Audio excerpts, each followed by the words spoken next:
Yo, what's up? My name's Patrouski, and today I'm here to talk about the most important thing that keeps PokeMMO alive, the most important thing that keeps any MMO and pretty much any game alive, and that is new players and their experience. Now, I think it's really important for the first hour of a game to be really good. There's tons of studies that show that up to 60% of people drop a game within the first hour. So that first hour of gameplay is really important. Today, we get to actually observe and watch someone named Chooks, who normally seems to do lots of League of Legends content, so I'm really excited him to try out a much better game, being PokeMMO. Shout out to him. His channel and this video will be linked in the description down below if you're interested. I'm just going to be reacting to it today, and if you've ever watched a react video of mine, I do a lot of pausing, I do a lot of yapping. I'm definitely here to hopefully add my own spin and add my own unique perspective. Having played PokeMMO for over 10 years, 7,000, 8,000 hours in the game, I have a lot. Hopefully I could add some perspective. So let's go ahead and see. But I don't always understand or have the best perspective of the new player's mental. It's hard to understand. When you played a game for 8,000 hours, it's easy to forget what it was like to play it for the first time. And I think re-experiencing that and seeing how people feel about the game from a new player perspective is vital. So if you're a new player, this is probably helpful to watch to see how you may feel. If the guy agrees with you, can disagree, agree, whatever. And then if you're a veteran player, it's really good to be reminded of this stuff and refreshed of how it feels to be a new player. So let's go ahead and jump into it. Once again, this is Chooks, new player for playing PokeMMO for 100 hours, his honest first impression. Hey guys, how's it going? My name's Chooks, and I want to make this video about being a brand new player to Pokemon MMO in 2024, what that's like. I personally love videos like this for other games like World of Warcraft and RuneScape, games that I've played. He's a RuneScape player as well. Okay, he's obviously going to have good gaming takes For over a decade, seeing a brand new player's perspective on it, their opinions, what they like. So like he basically just said what I just said. Like when you're playing the game for over a decade, that's so funny. We're reversing the roles where, like, you know, if I were to go play World of Warcraft retail for the first time, I've never really played WoW retail. I could look at first impressions on that. He's been playing for 10 years. It'd be cool to see that be in a perspective. It's very funny that's very wholesome. We're kind of just reversing the roles here. I get to see his first perspective of Pokemon. What they don't like, stuff like that really fascinates me. So hopefully I find an audience like so glad you guys you made this video then. Have That's been awesome. Playing Pokemon MMO for a while, and I just want to hear what a new player thinks. Toss this That's on the exactly other why. monitor while you're shiny hunting or doing a gym rerun, and let's get right into it. So looking at my trainer card here, I have 100 hours. Probably 20 of those hours are mostly AFK.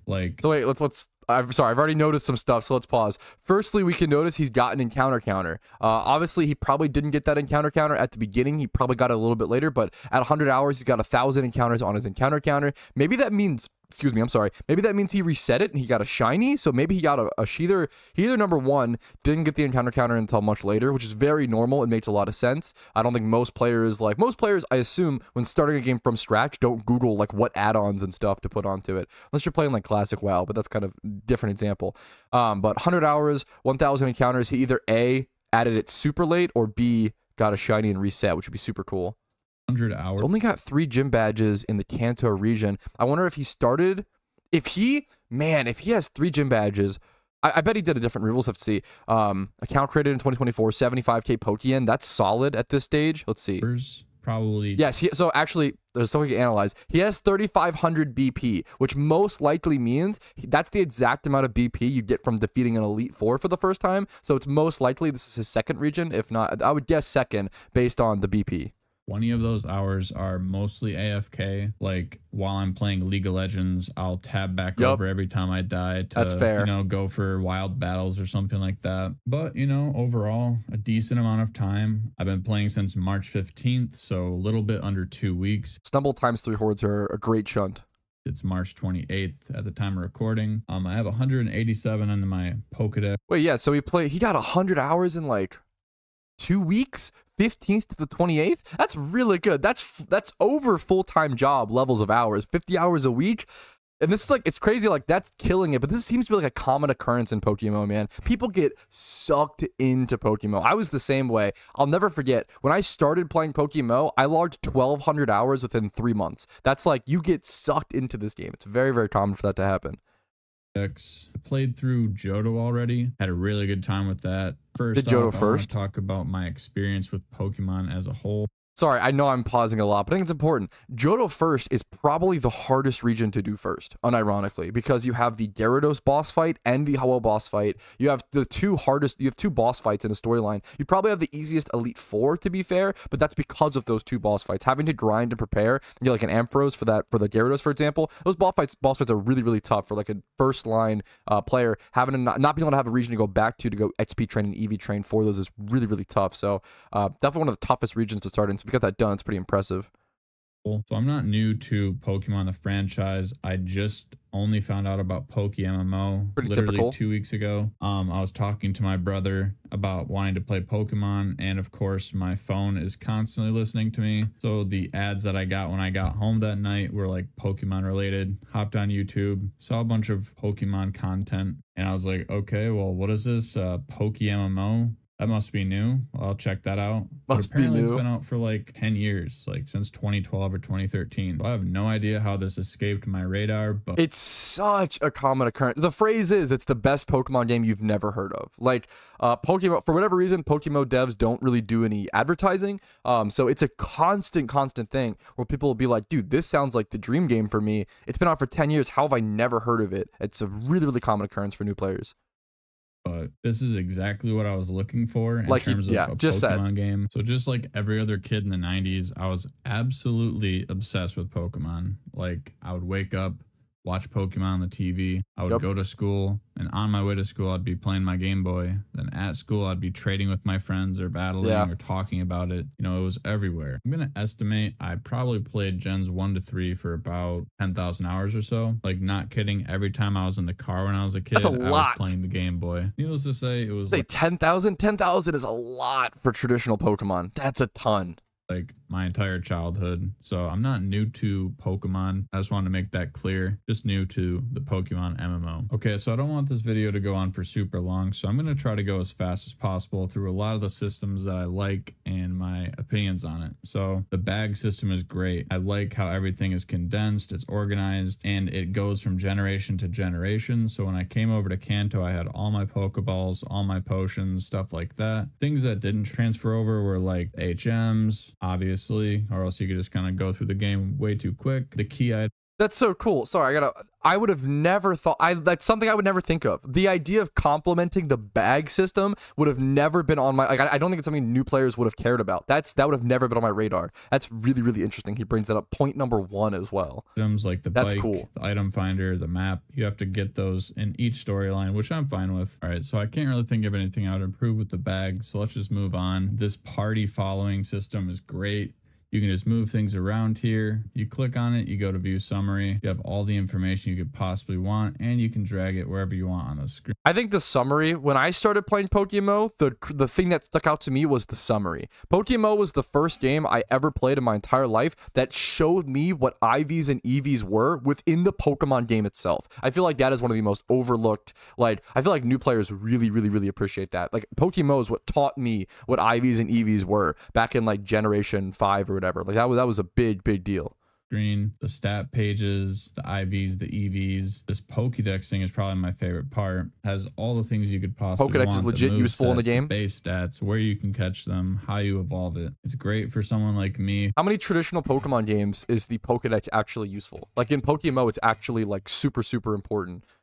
Who doesn't know anything about Gen 4 or 5. So I don't have to go to an external website. I just can go right here in the Pokédex and figure out what I have to do to evolve it or where I can catch it. So a bit of a tangent here, but I didn't know what EVs or IVs were. That's normal. Because that's in the totally original fine. Games, they were so easy. You never really had to worry about min-maxing or anything. It was more just like, it's a water Pokemon, use grass or use electric. All right, that's a perfect transition into the next thing I want to talk about, which is the difficulty of this compared to the original games. It's noticeably harder. The AI has better move sets. It actually uses super effective moves on you, and it doesn't spam growl 10 times. The base stats on Pokemon are noticeably higher. So the increased difficulty is what's keeping me playing this. It's the reason I'm actually making this video. That's cool. Because if it was as easy as playing the original ones, I just don't think I would be interested. That depth That's a big point. He doesn't think he'd be interested if it was the same difficulty. That's huge. I find a lot of players, I get really mixed opinion, really mixed feedback, maybe slightly more leaning towards positive of the difficulty.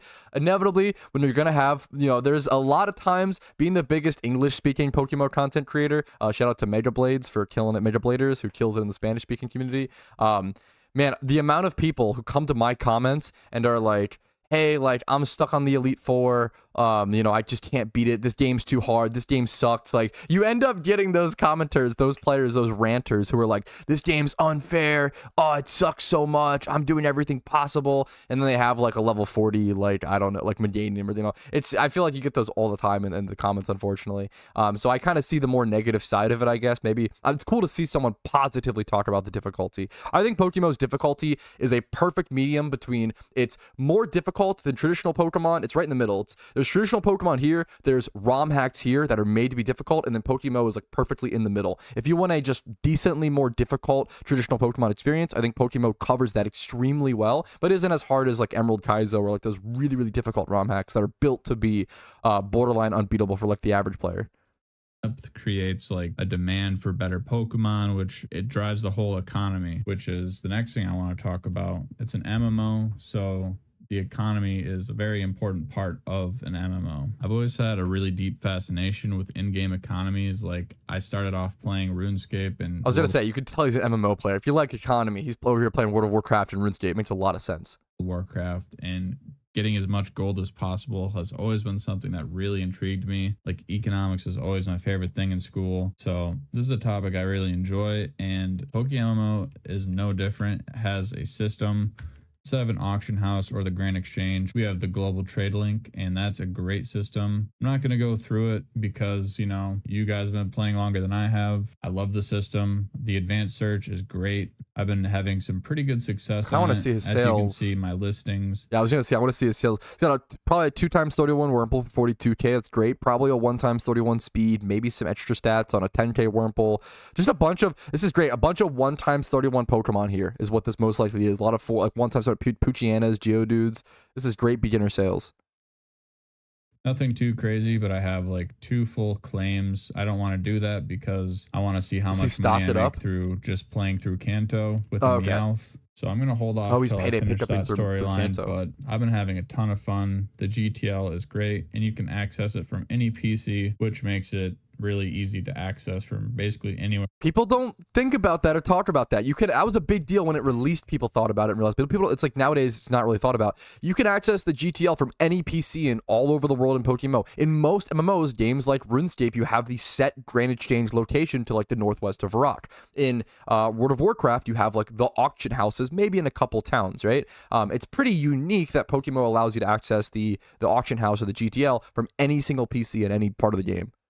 On the map. So I was kind of interested on how the economy would really work in this game because I thought there was just going to be basically an infinite supply of Pokemon and not enough demand. But the breeding system is really carrying this game in terms of its economy, which I think it was a... Do you know how hard it is to get new players to understand that? Rightfully so. Dude, when this breeding system was implemented, I hated it. I was so stubborn. I was that noob who, like, even though I played the game a ton, I was like, oh, I don't want to learn this breeding system. It's too complicated. I hate that it consumes my Pokemon. I want to keep my Pokemon. Rah, rah, rah, rah. But like, man, it's crazy that he, in 100 hours understands just how crazy. It's the backbone of this game. Without this breeding system, I don't think any Pokemon MMO can survive.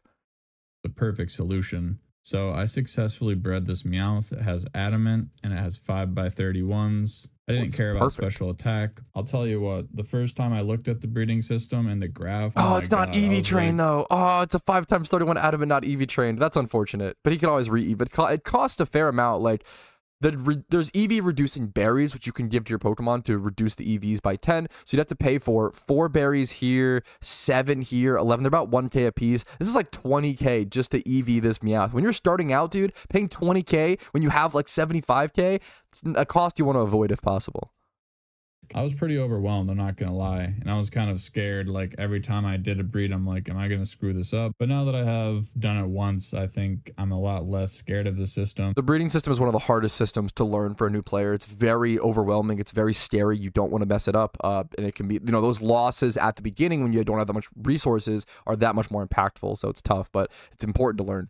and I actually kind of enjoy it. And the reason I chose Meowth to be my first Pokemon that I wanted to make is because I think I'll use it pretty much forever, and I wanted to do a playthrough with someone, and it has payday and pickup, so it's really good for collecting money. But yeah, I just wanted to mention that I thought the breeding system is a really good touch, and I think it's probably one of the best things about this game. I also like how when you're playing through the game, there's this obedience level, and basically if you throw in a Pokemon that's higher level than that, it's just gonna auto kill itself, so you can't just cheese the playthroughs with a really strong Pokemon. It's required. I also like how it'll automatically cap your Pokemon off. It won't let you increase past that level, so you don't have to be scared of like, I don't want to use this Pokemon or else I won't have it in that fight that I need it in because it'll be too high level. Like, it won't allow you to level past it. So I'm definitely... It's an underrated touch, a good talking point. I always encourage players to head to, like, for example, if he's in his second region in Kanto, I recommend heading back, if you have access to, like, fly and stuff in Kanto already and can easily traverse the world, heading back to your previous region, Johto, and using the late game XP spots there and the EV training spots, for example, for his Meowth. That's really, really good. But you have to be, if you're doing that, you have to be really, really, really careful because that level cap isn't going to impact you in Johto. So if you go over it, then you can't use Pokemon in Kanto. So if you do that trick, you may have to make sure to watch your XP really carefully. Still a noob, and I've barely scratched the surface on this game. The only thing I've really done so far is I've beat the Johto playthrough, beat the Elite Four there. I did the Ho-Oh fight, the Gyarados fight. Those were really cool, pretty challenging, and the Elite Four gave me some trouble. I have 155 of the OT decks there, but I realized I really need to spread out and do some of the other storylines. And what really pushed me to do that is because I saw that there was a Alpha Ditto in Gen 5 and I couldn't access that, and that made me feel really... I love this. This is what he's explaining is one of the most important things in an MMO. And I know it sounds silly, but it's super true.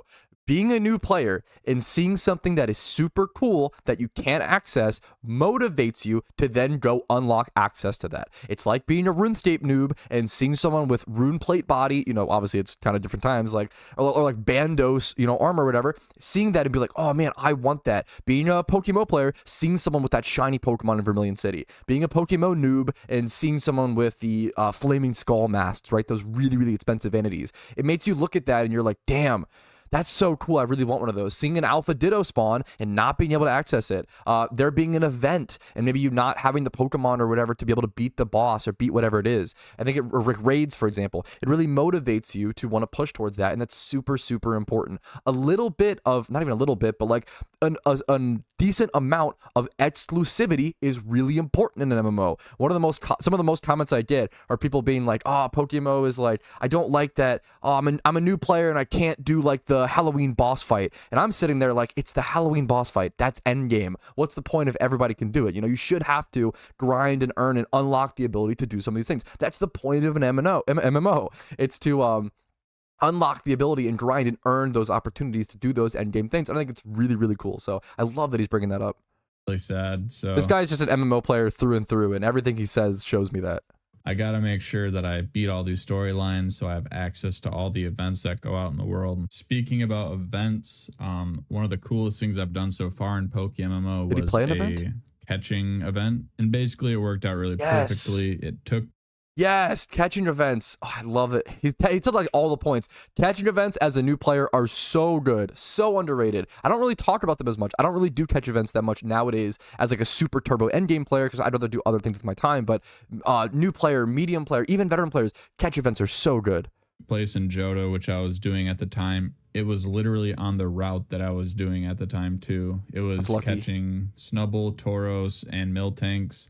And I almost got third place. I got like 160 points on a Tauros. That's good. 160 in your first catch event? That's really good. I didn't win, but it was a lot of fun. Let me quickly explain catch events for those who don't understand what they are. Catch events are events where you go to a specific route at a specific time for like an hour and you catch specific Pokemon. And there are like small bonuses, like, oh, if you get like Adamant Nature, you add +5 to your score. If it's like a Snubbull, +3 to your score, whatever. But the main thing is just catching the overall highest IV Pokemon wins, and you can win shiny Pokemon, you can win 6x31s. Really, catch events are fantastic because it's a great way to motivate yourself to just make Pokeyen. Catching Pokemon just makes Pokeyen. So if you're making Pokeyen while having a chance at that overarching prize, that shiny, that 6x31, whatever, very, very efficient, very fun, very good. Basically just caught a bunch of Pokemon for an hour and you submit it. You guys probably know what they are. but I'm looking forward to doing more of those. That was a ton of fun. I also just want to do other stuff. Like I want a shiny hunt. I want to get a gym rerun team. I want to get my first level 100. I want to do some PvP. Got the goals. These raids, this raid den right over here. That's apparently something that's going to be coming out pretty soon. Yep. Did a little bit of research on that. How cool. I haven't thought about it. How cool is it as a new player who maybe missed the Lunar New Year event, right? To just walk around the world and see these raid dens, right? And you see them and you're like, oh, what the hell is that? And you're interested, and now you want to, oh, that's a future feature coming out in a few months. Oh, well, now I want to prepare for that. But like, oh, that's so cool.